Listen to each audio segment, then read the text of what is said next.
ज्ञानीबेन, राजूभाई, गुलाबसिंहभाई, दिनेशभाई, साथी ईश्वरभाई और आप तमामनी वच्चे सदाय अड़ीखम न मक्कम हाजर रहता एवं मारा लड़ाकू धारासभ्य कांतिभाई खराड़ी, आप तमाम मारी बहनों, माताओं, वडीलों और युवान दोस्तों, गई काले कांतिभाई खराड़ीए हॉस्पिटल में जे पोलीसना कर्मचारीओने ईजा थई एमनी पण मुलाकात करी।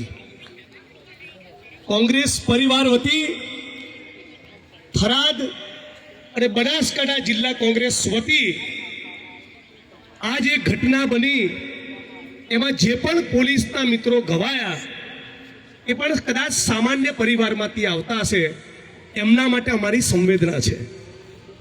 पण एक वस्तु चोक्कस कहेवा मांगु छुं कि पोलीस अने सरकार आवा शब्दों ज्यारे नोता बन्या त्यारे पण जंगल अने आदिवासी हता। ज्यारे कोई सरकार नहोती, ज्यारे कोई पोलीस नहोती, ज्यारे कोई जंगल खातुं नहोतुं बन्युं त्यारे पण आ धरती पर कोईक आदिवासी अने जंगल हता। आजे आ घटनाना मूळमां जवाबदार कोई होय तो गुजरातनी भाजप सरकार छे। यूपीएनी सरकारे, कांग्रेसनी सरकारे आवा जंगल जमीनना प्रश्नों, आवा जंगल जमीनना विवादों टके ज नहीं, कोई विवादों रहे ज नहीं। एना माटे सोनिया गांधीनी सरकारे जंगल जमीननो कायदो आप्यो અને આખા ભારતની અંદર હજારો નહીં લાખોની સંખ્યામાં આદિવાસી સમાજની બહેનો, માતાઓ, વડીલોને જંગલ જમીનના કાયદા નીચે જમીન ખેડતા કર્યા। આપણા દાતામાં, આપણા અમીરગઢમાં, આ અંબાજીની અંદર, આ ગુજરાતની અંદર જો જંગલ જમીનના કાયદા હેઠળ જેટલા પણ દાવા હજી પેન્ડિંગ પડ્યા છે ये तमाम दावा, ये तमाम अरजीनो तमे निकाल कर्यो होत तो पोलीस और आदिवासी ની વચ્ચે આ ધીંગાણું કોઈ દિવસ થયું જ ના હોત। અને એટલા માટે અહીંના પોલીસ પ્રશાસન, જંગલ વિભાગ અને ભાજપની સરકારે જે ધોરણ લેવાનો છે, જે આ ઘટનામાંથી સબક લેવાનો છે, જે શીખવાનું છે એ છે કે દાંતામાં, અમીરગઢમાં, અંબાજીમાં જેટલા પણ જંગલ જમીનના દાવા પેન્ડિંગ હોય એ બધાનો 6 મહિનામાં તમે નિકાલ કરી દો। અને તમે નિકાલ નહીં કરો તો અંબાજીથી ઉમરગામ સુધીનો પટ્ટો અમે ગરમ કરીશું અને અમે ગરમ કરીશું એટલે લાલ ચોળ કરીશું। અને આ ખાલી કહેવા માટે નથી કહેતા, હમણાં બેઠા બેઠા જ રાજુભાઈને અને કાંતિભાઈને કીધું ચાલુ કરો અંબાજીથી ઉમરગામની યાત્રા। હવે બધા કોંગ્રેસના સિપાહીઓ ડંકાની ચોટ ઉપર તમારી સાથે જોડાઈ જશે।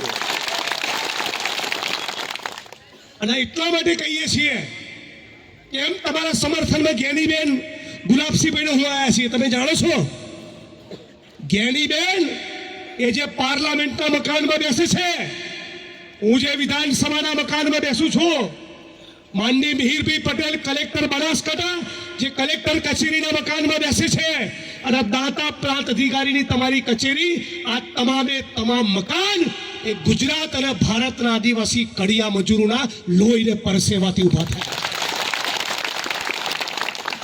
જે પોલીસનો દંડો તમને પડે છે એના પોલીસ સ્ટેશન, એ ડીવાયએસપીની ઓફિસ, એસપીની કચેરી, પોલીસ વડાની કચેરી, મામલતદાર ઓફિસો, કલેક્ટર કચેરીઓ, સચિવાલય, વિધાનસભાનું મકાન, ગુજરાતના ખૂણે ખૂણે બનેલા રોડ, રસ્તા, mall, multiplex, shopping centre, tower, મારું પોતાનું ઘર અને જંગલ ખાતાના વડાનું ઘર એ પણ તમારા બાપ દાદાઓના લોહી અને પરસેવાના કારણે ઊભા છે। આજે જે ઘટના બની એ ઘટનાને એક સેકન્ડ માટે આપણે સાઈડમાં મૂકી દઈએ। અહીં આદિવાસી સમાજના ભાઈઓ છે, પત્રકાર મિત્રો પણ છે, પોલીસના કર્મચારીઓ પણ છે। એમને કહીએ કે તમે કાશ્મીરથી કન્યાકુમારી સુધી અને કચ્છથી લઈને પશ્ચિમ બંગાળ સુધી 10,000 લોકોને જઈને પૂછો કોઈ પણ રાજ્યમાં, કોઈ પણ પ્રદેશમાં, કોઈ પણ ધરતીમાં જઈને ઉભા રહો અને પૂછો કે એક બાજુ આદિવાસી છે અને એક બાજુ જંગલ ખાતું છે, કોણે કોને માર્યો હશે? તો જવાબ આવશે 10,000 લોકોનો કે આદિવાસીને માર્યો હશે. હવે હિન્દુસ્તાનના, ભારતના, આ દેશના કોઈ પણ ખૂણે જઈને પૂછો 10,000 લોકોને, 1 લાખ માણસને, એક બાજુ પોલીસ છે અને એક બાજુ આદિવાસી છે, વર્ષોથી માર કોણ ખાય છે? જંગલ ખાતા વાળા માર વર્ષોથી નથી ખાતા, પોલીસ વાળા માર નથી ખાતા, ધારાસભ્યો, સંસદ સભ્યો, મંત્રી, કલેક્ટર, એસપી માર નથી ખાતા. ઝૂંપડું તૂટે તો આદિવાસીનું તૂટે છે, પીઠ તૂટે તો આદિવાસીની તૂટે છે, કડીઓ મજૂર પડીને મરે 200-500 રૂપિયા માટે, ત્યારે પણ આ બધા સાહેબો કોઈ જોવા માટે નથી જતા. અને એટલા માટે તમારી વચ્ચે આવ્યો છું. અને તમને કહું છું કે ભવિષ્યમાં આવી કોઈ ઘટના બને, અમને પણ કહું છું, અમે પણ કાયદો હાથમાં નહીં લેતા. તમે પણ વિચારજો કે પોલીસ તો કોઈ કોન્સ્ટેબલ, એ પણ કોઈક દલિતનો, કોઈ ઠાકોરનો, કોઈક દેવી પૂજકનો, આદિવાસીનો દીકરો હશે, એ તમારે પણ વિચારવાનું છે, મારે પણ વિચારવાનું છે. અને પોલીસના મિત્રોને પણ કહું છું કે તમને જંગલવાળા કે એટલે હાથમાં ધોકો લઈને પહોંચી ના જાઓ. જંગલ ખાતાના બાપનું જંગલ નથી. અહીંયા જંગલ ખાતા વાળાને એવી ટેવ પડેલી મારા મત વિસ્તારમાં, ભાઈ રાજુભાઈ, સેજ આદિવાસી 2 ડગલા જંગલમાં ગયો હોય, સમજણ ના હોય ગરીબ આદિવાસી સમાજની કોઈ બેનને કે ભાઈ મારી સીમા, મારી હદ ક્યાં પૂરી થઈ, અને સેજ એક ઈંટ મૂકી હોય તો શું કહેતા? તારી સામે કેસ નહીં કરું, પણ શરત મારા ઘરે 4 મરઘી મૂકી જવાની. વાત સાચી ખોટી? જંગલ ખાતા વાળા લોકોએ જે બીજા વિસ્તારમાં ચેકડેમ મળ્યા, એને જંગલ ખાતાની અંદર બતાવીને 2 વખત પૈસા ઉપાડ્યા છે. વાત સાચી ખોટી? મનરેગાની અંદર બી કરોડોના કૌભાંડ કર્યા છે કે નહીં કર્યા? છાસવારે તમે તમારી જંગલ જમીન ખેડવા ગયા હોય છતાં તમારી સામે ચરબી કરે છે કે નથી કરતા? દાદાગીરીથી વાત કરે છે કે નથી કરતા? તો જેને પણ મનમાં ફાંકો હોય એને કહી દઈએ, આ તારા ડ્રોન ઉડાડો છે ને, ફેંકી દેજો. તારા ડ્રોન ફોનનું કંઈ ફરક નહીં પડે અમને.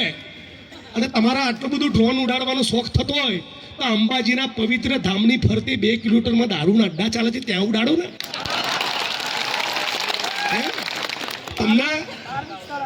તમને મારી મહેસાણીમાં કહું તો દિયોનો આટલો ડ્રોન ઉડાડવાનો હવાદ હોય તમને, તો જ્યાં દારૂના અને જુગારના અડ્ડા ચાલે છે ત્યાં ઉડાડો ને. હે, તમારા સ્ટાફના કર્મચારીઓ જ્યારે તોડબાજી કરતા હોય છે ત્યાં ઉડાડો ને. અને એક વાત કહું બધા મિત્રોને ગંભીરતાપૂર્વક, જ્યાં સુધી કાંતિભાઈ અહીંથી હટે નહીં, તમારે કોઈએ હટવાનું નથી. પાક્કું? બોલો જય આદિવાસી. જ્યાં સુધી આ લડતમાં ન્યાય મળે નહીં ત્યાં સુધી હટવાનું નથી. અને આ લડતમાં ન્યાય એટલે ખાલી શકરીબેન માટે નહીં, એક એક જંગલ જમીનના દાવાનો નિકાલ થવો જોઈએ. એક. બીજું, બનાસકાંઠાના કલેક્ટર, બનાસકાંઠાના જિલ્લા